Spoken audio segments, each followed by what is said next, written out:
As a hand of the cause of God, Mr. Olinga continued to travel around the world for 20 years, inspiring the hearts on every continent and many islands.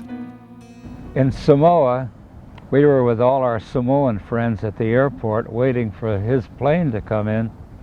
They had built a beautiful ark of flowers, and it said, "Welcome Enoch." That's the way they say Enoch in their language. And as we waited, we started thinking about, Enoch, and we started to sing, Enoch Olinga, Enoch Olinga, Enoch Olinga, a hand of the cause. And all the Samoans joined in, and we worked on it for about 5 minutes. We had a whole song with the first two sections and a bridge, and then repeating back to the beginning.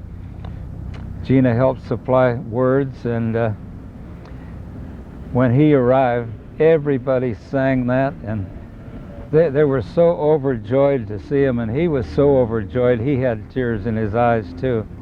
One of my wonderful recollections of Enoch Olinga was when we were in Suva, and he was speaking at a meeting that was scheduled in a little village just outside Suva. And we had rented this very big hall, and as we arrived, the room was just packed with people. And all Enoch did was just walk into the room, and he smiled. He never said a word. And the next thing we knew, the people just stood up like they were one body, and they went wild. They screamed, and they shouted, and they cheered, and we just couldn't believe it. I actually found I had tears running down my face. I'm even moved now. It was such a moving experience.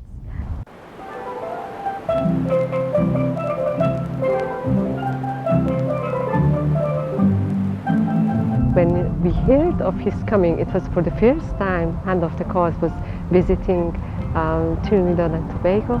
It generated a lot of happiness, enthusiasm. Everybody was looking forward to see him. He was like very kind, very happy person in all occasions, never stopped laughing. Brought that happiness also generated to the Baha'i community. He was like a fire of love, could pay attention to everyone, old, young, children, make them happy.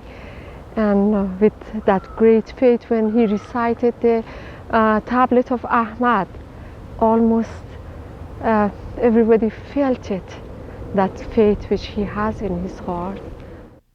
Well, when I was in Haiti, and we did have an extremely delicate and difficult situation, the patience he showed, the love he showed, a little bit of humor too, and all, in trying to help us to resolve the situation. Perhaps, do you know, I guess I've seen that with most of our hands, because I've had the good fortune of meeting a number of the hands of the cause of God. And in difficult times, their love for the guardian, their love for Baha'u'llah, gave them something that we don't usually seem to have.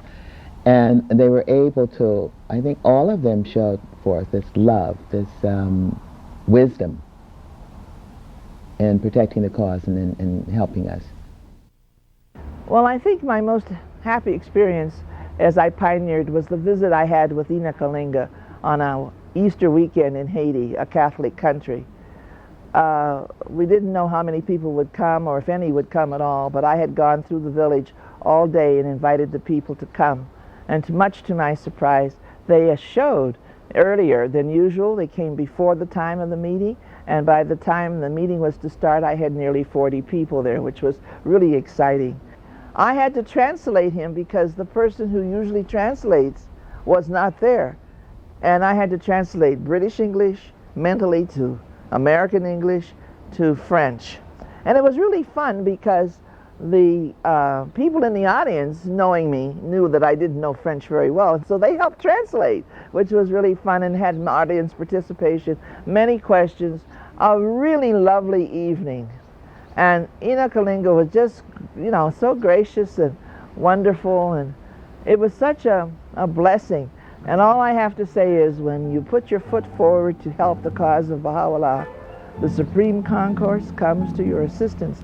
You don't need to doubt it. It is a guarantee.